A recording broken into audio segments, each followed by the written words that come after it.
Ya, halo teman-teman. Selamat bergabung kembali di channel saya. Pada kesempatan ini saya akan membagikan pengalaman saya ketika saya membuat pertama kali itu Google Classroom. Nah, bagi para pemula, entah itu guru ataupun siswa, inilah langkah-langkah ketika kita pertama kali membuat Google Classroom. Nah, pastikan di laptop Anda itu ada aplikasi Google Chrome. Kalau belum ada Google Chrome, silakan di-download Google Chrome-nya. Ya.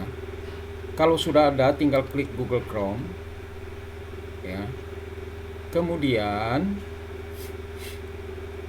silakan bikin Gmail.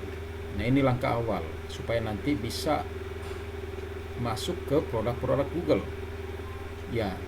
Bagi yang sudah punya Gmail, tinggal saja ya login dari sini bagian sudut kanan atas ya. Kalau sudah ada di situ akun kita, maka akan muncul ketika kita klik Gmailnya, lalu kita pilih salah satu dari antara akun yang kita miliki seperti ini. Nah, setelah masuk email, dia minta password, kita enter passwordnya.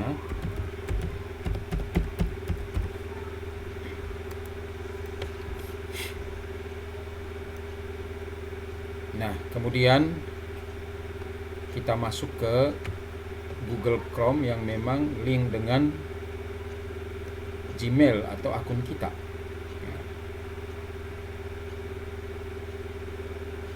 Maka di bagian kanan atas, pojok atas ini akan muncul ya macam-macam produk Google seperti ini ya,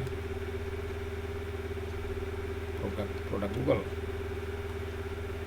ya, ada Gmail, ada kontak, ada Drive, ada kalender, ada foto dan lain sebagainya. Karena kita ingin membuat Google Classroom, maka kita klik Google Classroom.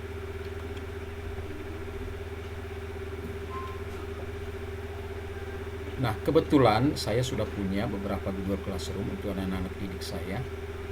Ya, saya hanya menambahkan sebagai contoh. Ya. Nah, ini kelas-kelas yang sudah saya buat untuk anak-anak didik saya ya, untuk pembelajaran. Nah, kalau kita masih belum memulai, maka di sini anak-anak hanya kosong ya, paling muncul satu nanti. Akan muncul satu, dan lihat di pojok kanan atas ini ada tanda positif. Tanda positif ini kalau kita klik, dia akan muncul nanti Google Class yang baru, Google Classroom yang baru. Coba kita klik ya. Oke, kita klik. Nah, setelah kita klik, ada dua link di sini. Yang pertama, gabung ke kelas. Gabung ke kelas artinya kita sebagai siswa bisa gabung ke kelas itu.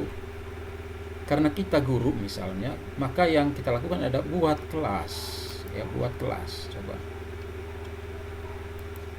kita buat kelas.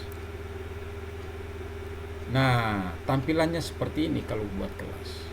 Kalau kita guru SMP misalnya, maka kita buat kelasnya, misalnya kelas ya.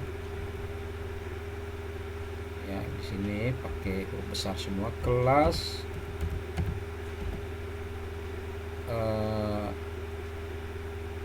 9D misalnya.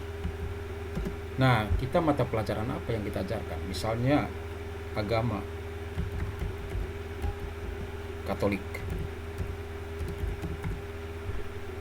Nah, setelah itu ya, di bagian bawahnya itu mata pelajaran yang kita ampu. Nih, mata pelajaran apa misalnya? Mata pelajaran agama Katolik ya.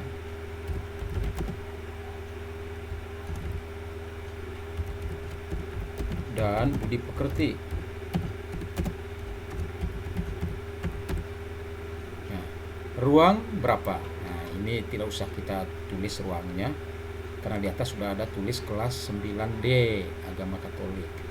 Lalu di pojok kanan bawah itu ada tulis buat, maka kita klik buat.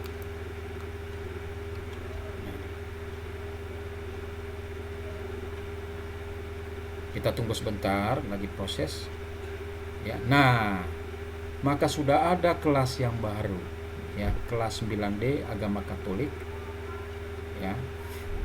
Kemudian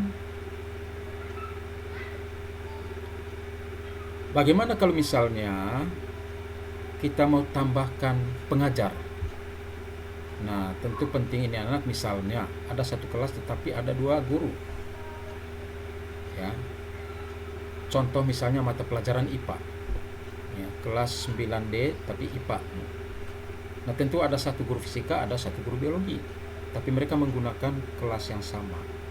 Maka tinggal kita lihat di sini ada forum, ada tugas kelas, ada anggota, ada nilai. Di anggota kita klik. Nah, di sini ada tulis guru, ada tulis siswa.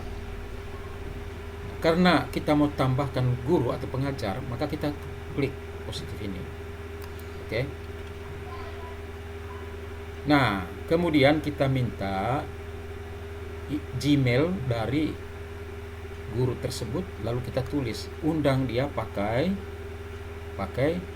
Gmail. Ya, ini ketik di sini.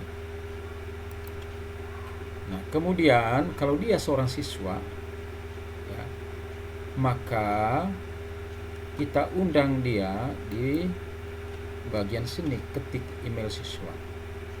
Oke. Itu. Tetapi kalau misalnya siswa mau bergabung, bisa pakai email diundang oleh guru, bisa juga pakai kode kelas. Kode kelasnya di mana? Kode kelasnya ada di bagian forum ini. Ini dia kode kelas, bagian pojok kiri atas ada tanda gini. Oke, kita klik di situ, keluar. Ini kode kelas dari kelas 9D agama Katolik. Kode ini kita kasih ke anak. Kita kasih ke anak-anak supaya mereka nanti bisa bergabung pakai kode ini. Nah, di mana dia bergabung? Ingat tadi ketika kita buka pertama, ya, sini.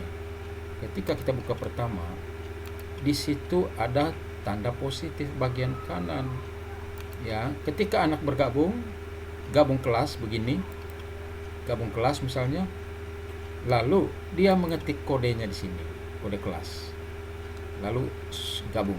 Ini gabung. Kalau sudah ketik kode di sini berubah warna menjadi biru, lalu gabung. Secara otomatis anak itu sudah bergabung di dalamnya.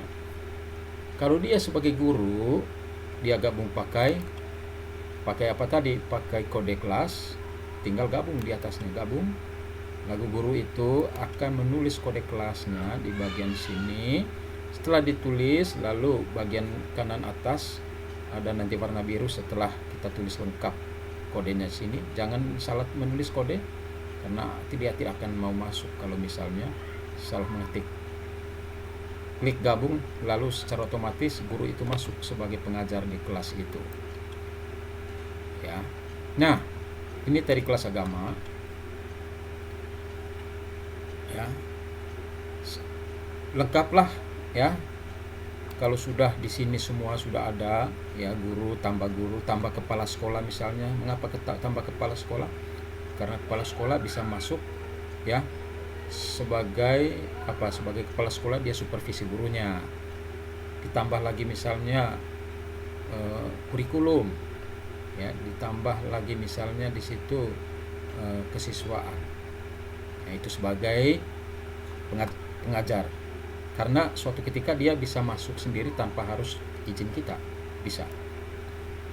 Nah, oke. Nah, bagaimana kalau misalnya sudah ada siswa, ya sudah ada siswa, tapi siswa itu sudah pindah, ya siswa itu sudah pindah misalnya, sudah ada siswa ya, nanti kita klik saja nama siswa yang bersangkutan, kemudian ada tanda silang di bagian kanan, artinya dihapus. Ya, terima kasih, hanya ini yang